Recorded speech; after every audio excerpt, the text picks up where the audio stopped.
Well, good morning and welcome to Christ Table. My name's Kevin. I have the privilege of serving here at Christ Table as lead clergy. So glad that you are here with us this morning on a Sunday morning. It is Ascension Sunday morning. For those who keep up with such things, it is traditionally the celebration of the Ascension, which comes about, I think, 40 days or so after Easter, which it might be a bit surprising to you that it's been that long since Easter. Either way, we're glad you're here with us this morning. Why don't I go ahead and put the question up for today? I'm kind of excited about this question. Looking forward to seeing your answers to this. And I think maybe this question, why I'm asking it, will come into focus a little bit later. But your favorite work of art, that is the question this morning. I'm going to be very generous with what it means to be a work of art. As I've said there, as I've listed down below, it could be a painting of some sort. It could be a sculpture. It could be a artistic photograph. Anything whatsoever that in your mind is a work of art and is a favorite of yours. Now, if you don't know the name or don't know who who was the artist that created that work of art, you can always just describe it to us or go on Google real quick and find a picture and upload that in the chat or the comments wherever you're watching this morning. But I'd love to know what one of your favorite or your absolute favorite works of art are. And if you're not sure, what's the first thing that came to mind whenever I said a work of art? And interested to see the responses. I'll see them as they come up over here live this morning, which is kind of one of the fun things, as I get real-time feedback from you. Christ Table is a ministry. If you've never been here before, Christ Table is a group of people who are dedicated to those primarily who have some sort of religious trauma. And I know that lots of people have religious trauma. If you're disconnected, disillusioned, disappointed, done with the church, with Christianity, then this strives to be a safe space for you and other people to rest, to pause, to ask questions, to reflect on where you are in your spiritual journey and where you want to go, if you even want to go further. Those are safe questions to ask here. I want to make sure that I put this up as well. We always appreciate those. I know that people usually who have religious trauma or maybe new to Christ Table aren't really interested in funding or giving. That makes a lot of sense. I understand. We understand. But for those who Christ Table is more than just safe space for you to heal with religious trauma, but it is your home, it's your family. We appreciate you making us a part of your generosity plan if you're able to do so. And you can take care of that. go.christtable.today/give. And anytime we produce resources, we send those to our regular givers for absolutely free, just for thanks of being a part of what's going on here at Christ Table. We are so glad that you're here with us this morning. We've got a great day planned for you. Looking forward to all of those things that are coming up. I want to make sure that I put that question up one last time here. What is your favorite work of art, favorite painting, favorite sculpture? We would love to hear from you on that. And we're glad that you're here. Stick around. Welcome to Christ Table.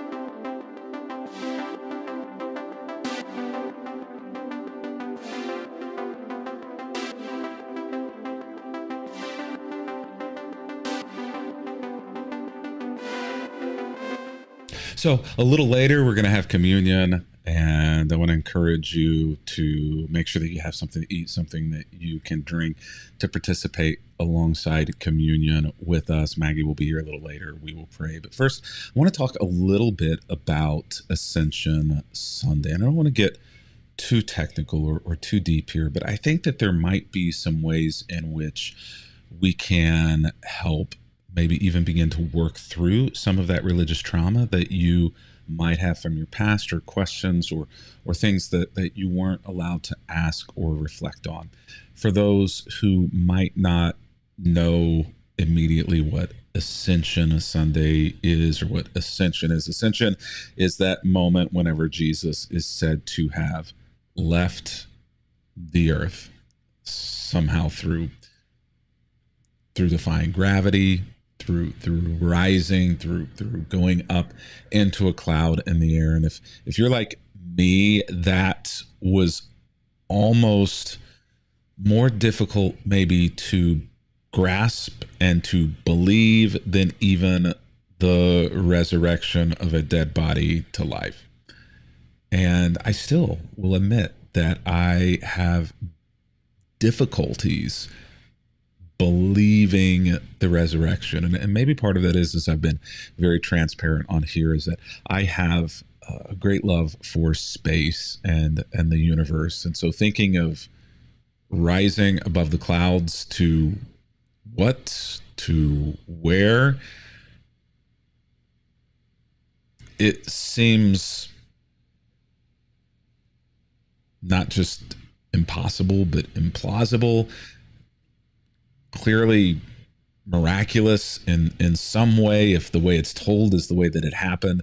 And it's difficult to conceive of that. Whenever I find it difficult to conceive of something, I oftentimes go to art and to other people who visualize things better than I probably visualize things. So I brought along, like I did last week, I brought along an object lesson of some artwork that I found that over the years has tried to portray the ascension of Jesus. So let me just put a few of these up here this morning.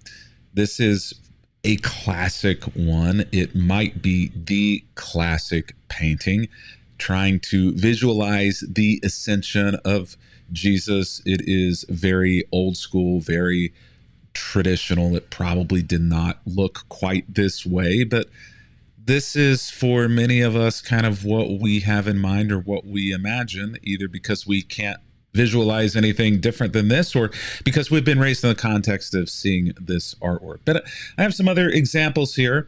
This one I think is odd, and that it's beautiful, but it also is like Jesus dancing, twirling, doing ballet, some sort of an interpretive dance as he ascends. The text doesn't necessarily say that, but I suppose that we cannot preclude an interpreted dance from Jesus as he is doing the ascension. This one out of Africa, a absolutely beautiful and gorgeous painting here, far more modern than the other two. And what I also like about this is the use of color. I like the vibrant colors. And as I imagine the ascension, I rather like to think of it being a very colorful HD VR, just this vibrant painting of the sky. But you know, I don't know. All of these are artist interpretations. This one kind of going in the same direction, even more modern with shapes and things, and very vibrant in that Jesus is kind of breaking through what looks like maybe a rainbow with red and orange and yellow and green and blue and purple, is kind of breaking through that rainbow up into the heavens. This one far more it kind of looks like, honestly, I was watching a clip of this the other day. It reminds me a little bit of Raiders of the Lost Ark, where they open the ark and all the lightning and the fire and the demons or angels or supernatural. Like, this kind of reminds me a little bit of that. Anyone who looks at it will be melted. I don't think that probably was the intent here, but it is intriguing in some ways. And this one, the last one that I'll show you here, the Ascension, painted as though the feet of Jesus, you can even see the holes there as they in the feet as they come up off the ground and are made of greenery, are made of grass and plants and life in that way. And that is a very interesting take on the Ascension.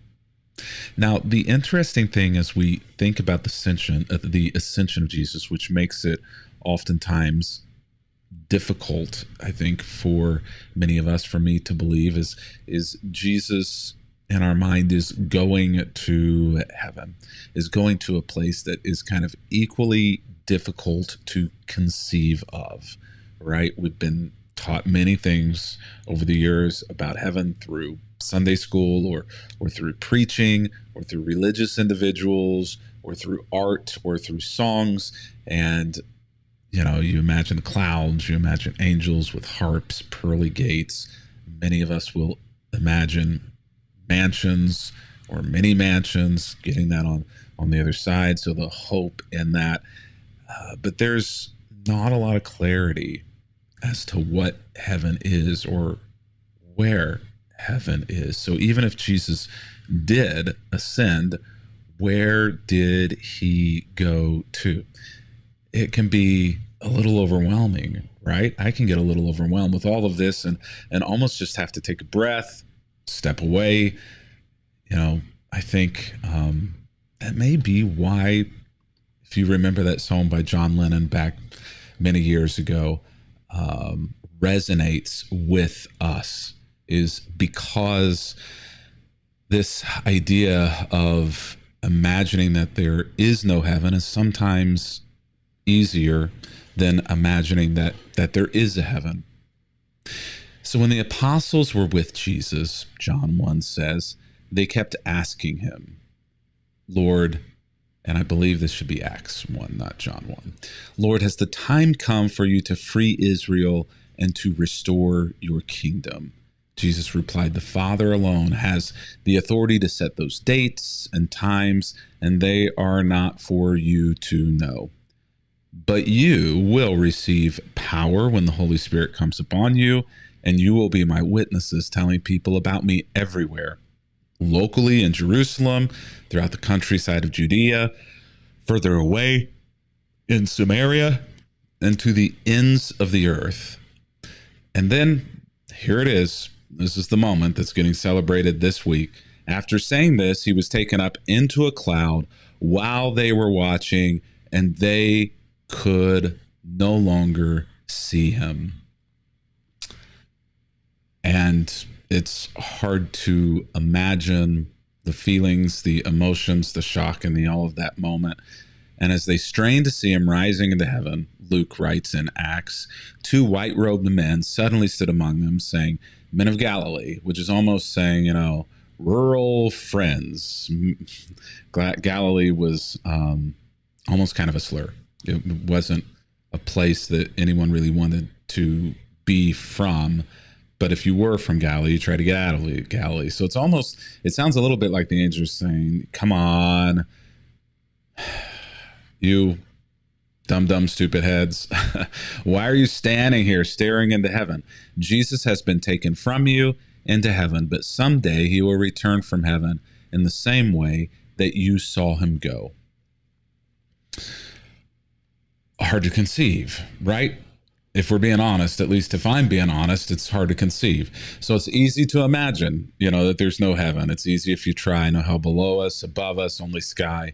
Imagine all the people living for today. And I know that many people saw this song over the years as being sacrilegious, but it has been a unbelievable hit, even among a lot of religious people, because it strums the strings on the guitar of something deep within us that we understand, that we feel, that it's easy to imagine that there's no heaven. And I got to admit that a lot of our worship songs and our teachings about heaven are kind of very similar. Lord, though parted from our sight, far above the starry height, grant our hearts may thither rise, seeking thee above the skies. Every time that we sing about heaven, it's about something that is far away, that's not close in time, in place, in space. It's unimaginable. And so I think John Lennon was on to something, and he was just calling out blatantly what a lot of us actually believe even when we're singing. We kind of keep heaven at arm's length, at arm's distance. It's over there. It's far away. It's something that we hope exists, but we don't want to necessarily be there anytime soon. And that may be why part of the reason is that the ascension is so difficult for us to grasp, to comprehend, to wrap our minds and our hearts around, is because we have an uneasy relationship with heaven, both in the practical sense. Where is it? How did Jesus get there? Can any of this be believed? But also in just the metaphorical sense of not wanting to go there, not really being sure, many of us, that that's an improvement on this life and on this place. So where do we go from here? What do we do? Well, the first thing that I think is important for us to understand, that from the teaching of the Bible, now lots of tradition has been added to the Bible and lots of perspectives, but if we're kind of boiling down what the Bible says and what Jesus taught about heaven, it's not a place that's far away. It's not a place that's on the other side. The Bible doesn't speak of heaven or speak of eternity on the other side of being a place that's far away or somewhere out in the universe, in the galaxies. But I also want to say that the Bible doesn't teach it either as a place that is simply a state of mind or heart, which you can attain here or now. And I know that many of us, in trying to understand and reconcile this idea of heaven, have gone one way or the other to make it a very concrete, literal place very far away from here that Jesus flew to and that we will fly away to at one point as well, or that heaven is just a state of mind, a place in our heart which we can attain in the here and in the now, but what comes after this, who knows? But heaven is present, not future. Now, there may be a bit of truth in those, but not in the way of seeing heaven as, I think, being a place that isn't real or that the Bible was misguided on. So what do we know about heaven? Well, what we do know about heaven is heaven is presented as God's realm, God's space, which somehow or other intersects with ours. And I think that that's important because, remember, a lot of our songs, a lot of our teaching, a lot of our visuals visualizes heaven somewhere up in the clouds or somewhere far away in the universe. Whereas whenever the Bible teaches and Jesus teaches and the New Testament talks about heaven, or this place where we go and where Jesus went to, it's not so much a place that is far around, but it is a space that intersects in some way with our space. And so I think, and many others like N.T. Wright have kind of fleshed this out as well, I think that heaven is really best thought of not as an extra place or an extra space, but is thought of as an extra dimension, a God dimension. Now I'm really kind of leaning into, astrology, astronomy, physics, philosophy here, a lot of science and science fiction, but an alternate dimension. We have things that are one-dimensional, flat, things that are two-dimensional, have shadow, things that are three-dimensional, that are cubes and have depth, 4-dimensional. We talk sometimes about the 5th dimension or the 6th dimension, but this idea of there being another dimension that intersects with ours, that we have access to, but in ways that are maybe not normal or normative for the way that we interact with the dimensions that we're in. Heaven is this extra dimension, this space, yes, that is disconnected but also intersected with ours, of our present reality, which means that if it's not an other place far away or somewhere else, but it's in this place, in this space, but in an alternate dimension, then God is still present here with us, still available and present with us. I love that idea because it paints this entirely different idea of the Bible, of faith, of the ascension, of Jesus going away, but still being present. I don't know. What do you think? I'd love to hear your thoughts in the comments on this. Is this mind-blowing? Is this something you've thought of before? How does this sit with you? But if this is true, then the ascension of Jesus then is his going not way beyond the stars, but into this space, into this other dimension, into this God dimension. Now, as I was rifling through art and getting lost in the deep end of the internet, trying to perceive and visualize what this might look like, what this might mean, how to think of that moment that the text talks about the ascension in ways that are bad, if I can say so, but what language did they have, right, to try to communicate something that was incomprehensible? Whether Jesus did rise into the clouds to fly away to somewhere else, or transitioned into this alternate God dimension, any of those things would be very difficult, right, to visually create in a way that would make people be able to understand and see it. And so that said, I love this painting of the ascension, because what I love about this painting of the ascension, at first I was like, this is weird. I don't like this. You totally missed the point of the ascension. Where's Jesus? Is he up in the sky? Is he hiding down there on the other side of the hill? Is that bright spot the sun, or is it Jesus? And then I realized, the subject of this is the people who are there. And then I began to wonder, are they praising him? Are they excited? Are their hands up in fear, cowering? Are they running to try to follow him or chase him? Are they running away? So many questions come up as I look at this in relation to the ascension, as I put the people who are there at the center of the story for just a moment and try to comprehend.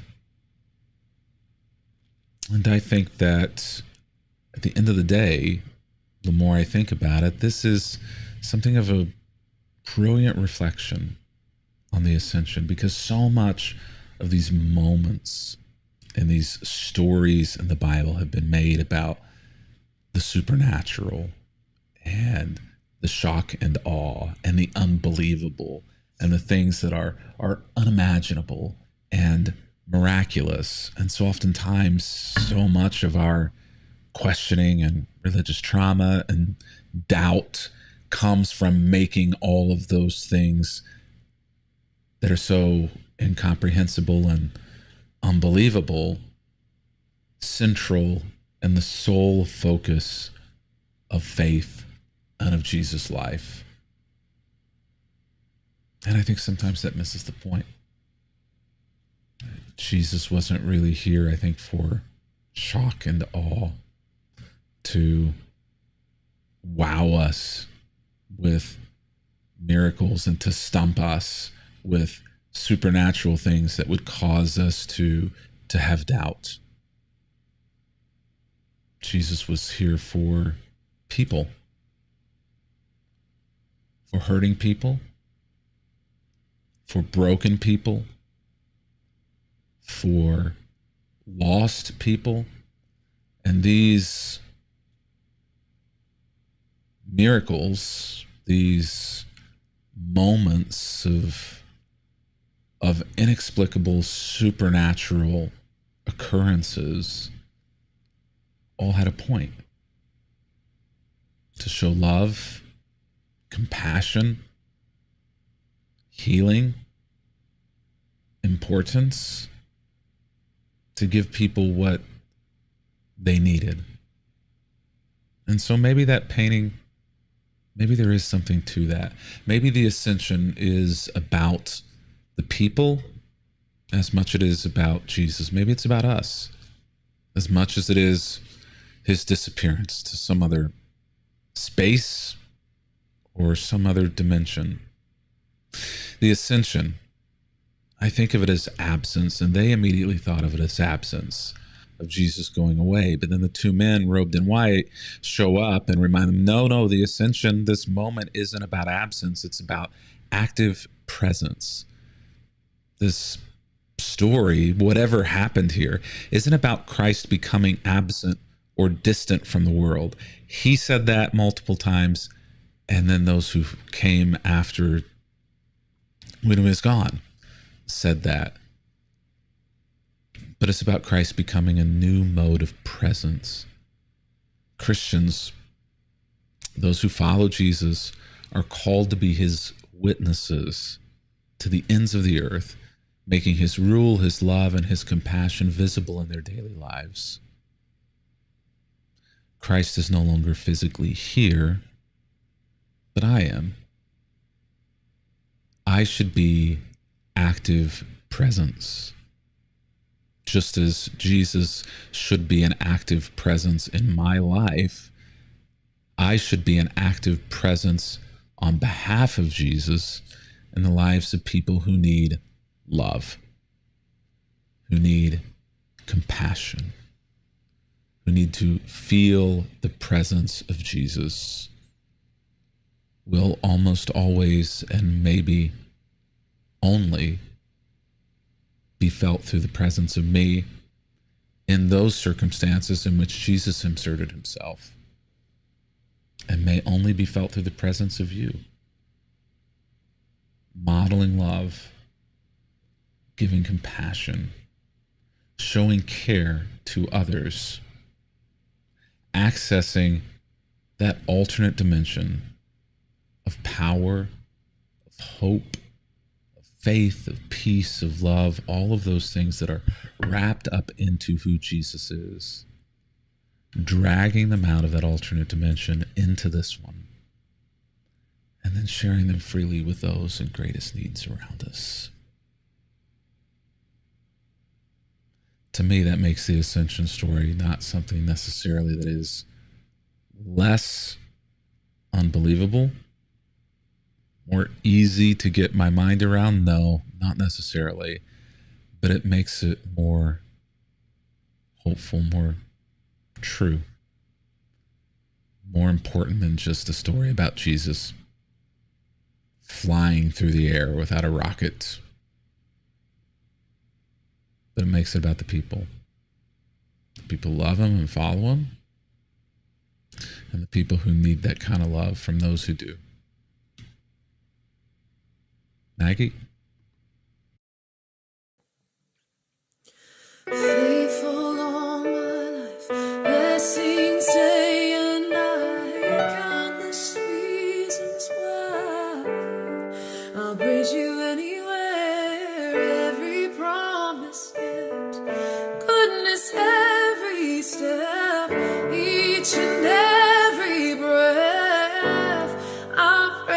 praise you anyway.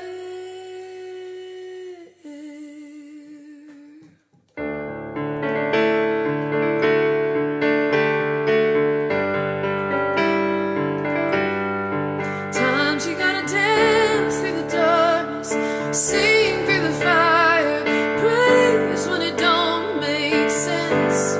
Sometimes you gotta stare down the giant, worshiping the lion's den. Sometimes you gotta shout it from the mountain, louder in the valley, trusting that he's gonna get you there. Sometimes you gotta welcome the wonder, wait for the answer, worship with your hands in the air.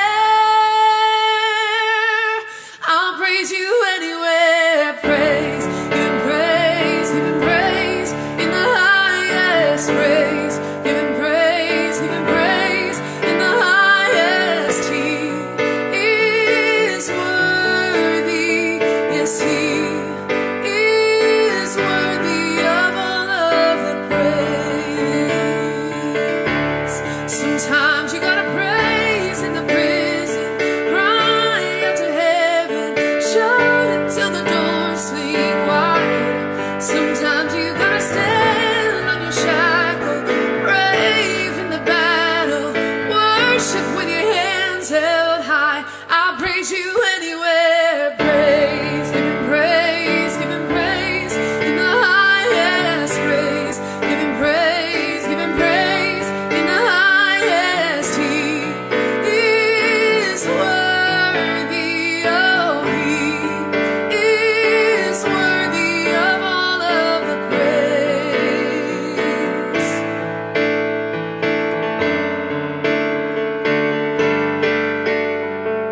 Faithful all my life, blessings day and night, countless reasons why I'll praise you anywhere. Every promise kept, goodness every step, each and every breath. I'll praise you anywhere. Faithful all my life, blessings day and night, countless reasons why I'll praise you anywhere. Every promise kept, goodness every step, each and every breath. I'll praise you anywhere. Praise, give him praise, give him praise, in the highest praise, give him praise, give him praise, in the highest. He is worthy, yes he is worthy of all of the praise.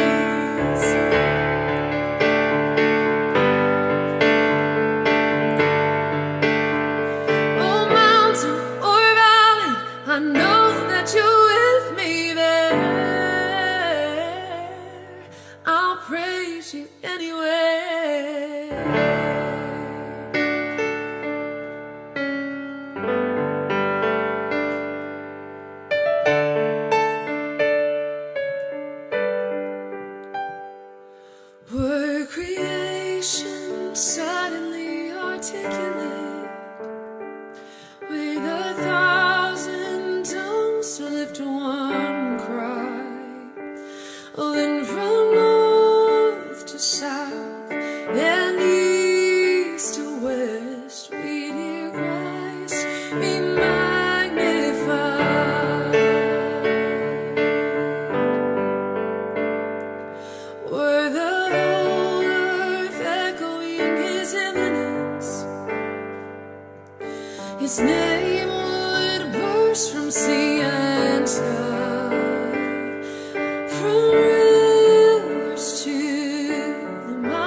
strong and worship you. And if it puts me in the fire, I'll rejoice 'cause you're there too.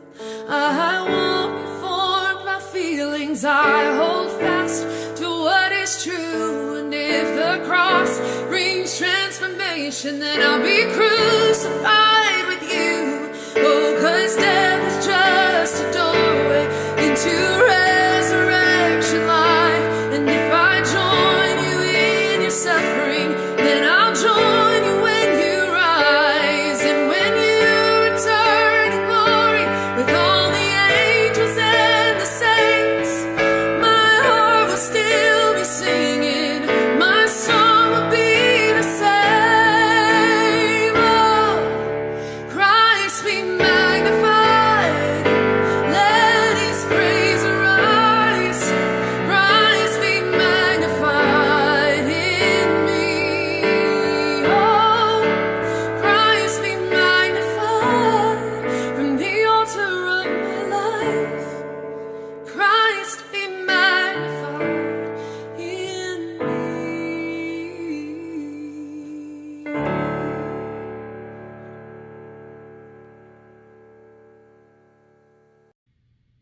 Thank you, Maggie. Well, before we go today, I'd love to spend a moment in prayer with you as well as celebrate communion. So if you've not already done so, go ahead and find something to eat, something to drink so that you can take communion with us and share a moment of togetherness. I also want to make sure that if you have something that you need, something that's weighing heavy on you, physical, financial, emotional, relational, whatever it may be, I'd love for you to let us know in the comments of the chat so that we can pray, which is another word of saying carry those burdens with you that you are carrying so that you're not alone. If it's too long or too personal, you can always just put pray for me, or you can send it to us privately. We will pray for those. And if there's some blessing, something good that's come into your life that you're celebrating, we want to know those too.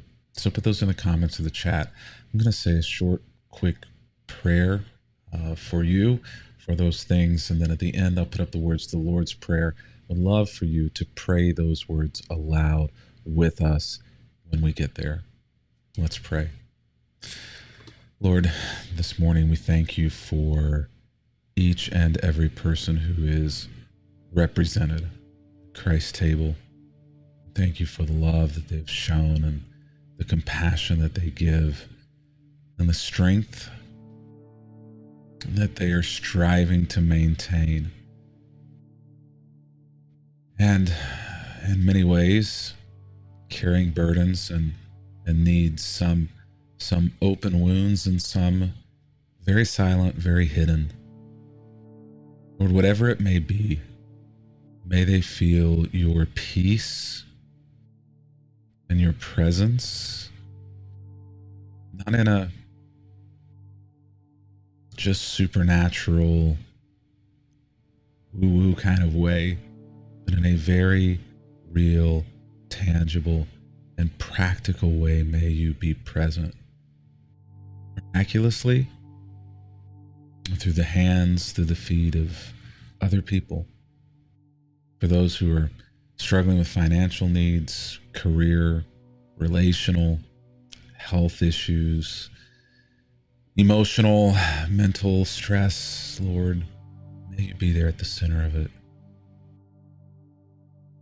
May you help us see you and hold on to you.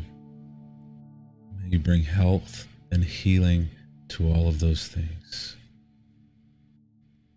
And as our act of faith and commitment this morning, we together pray the words of the prayer that you gave to us.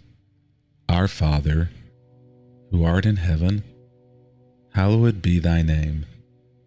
Thy kingdom come, thy will be done, on earth as it is in heaven. Give us this day our daily bread, and forgive us our trespasses, as we forgive those who trespass against us. And lead us not into temptation, but deliver us from evil. For thine is the kingdom, the power, and the glory forever. Amen.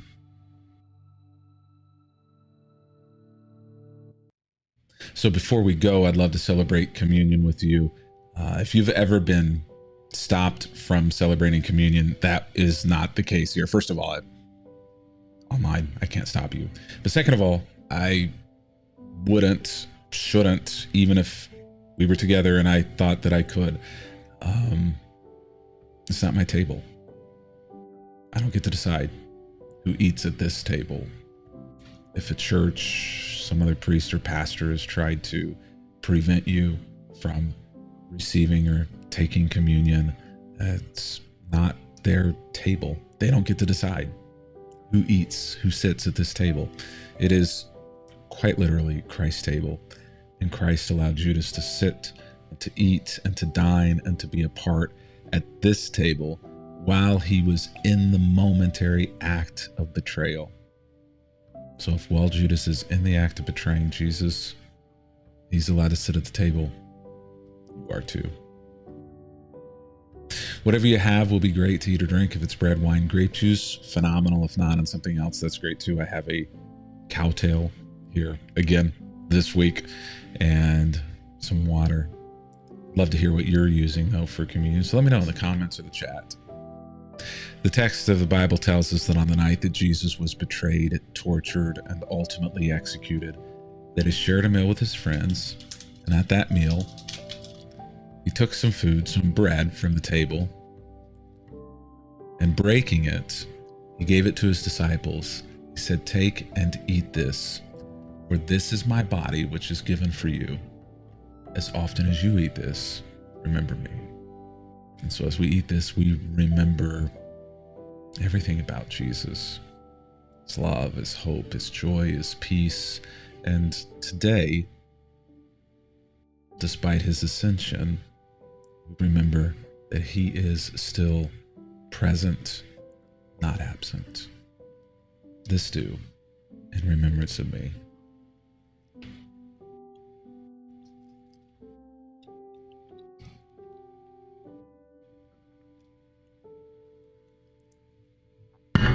And then the text tells us that at the end of the meal, he took the cup that was on the table and he passed it around to all of his disciples. And he said, "Drink all of this, for this cup is a new covenant, a new agreement between God and between you for the forgiveness of sins. As often as you drink this cup, remember me." So this is the cup of forgiveness. This is the cup that reminds us that we are forgiven, that all of those things that are in the past, don't have to ask for it again, don't have to worry about it again. That is what the cross was. Right? The cross was forgiveness. So drink deeply and fully of forgiveness. Forgive yourself of all of that stuff that you keep holding on to or think that God is holding on to. God isn't holding on to those things. God's let them go. You let them go. Drink fully of forgiveness, all of it, as a reminder that you are fully and completely forgiven. This do in remembrance of him.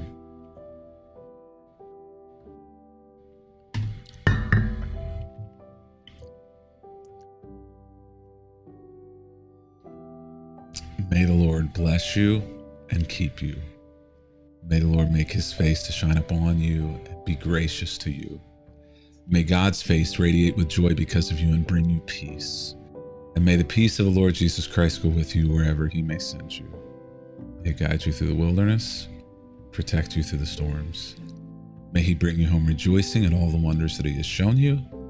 May he bring you home rejoicing once again soon to our doors. It's been so good to be with you this morning. Looking forward to being back with you next week. If you ever have need, anything at all, I'm here for you. We're here for you. Thankful for you. Hang in there. God bless. Have a great week.